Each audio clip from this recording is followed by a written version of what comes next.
Hello guys, welcome back.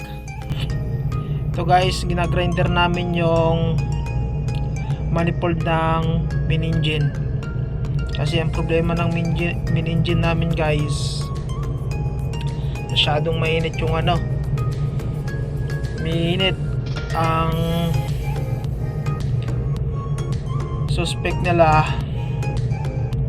yung baka may clog yung yung manifold.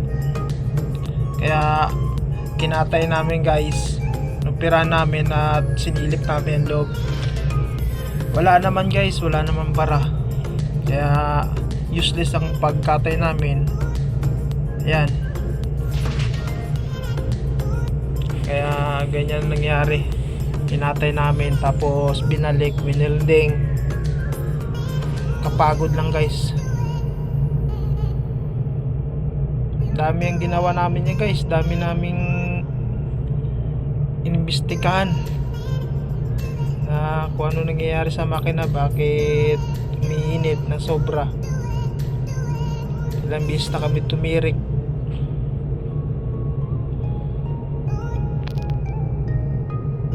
pero tuloy-tuloy pa rin guys. Tagal ko rin maka-upload guys kasi mahal load sa barko guys, kaya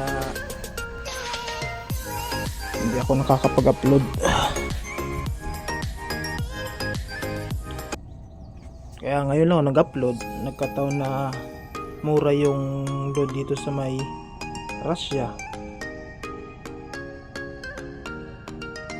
Kapag share din sa inyo ng kahit paano, kahit kunting video lang,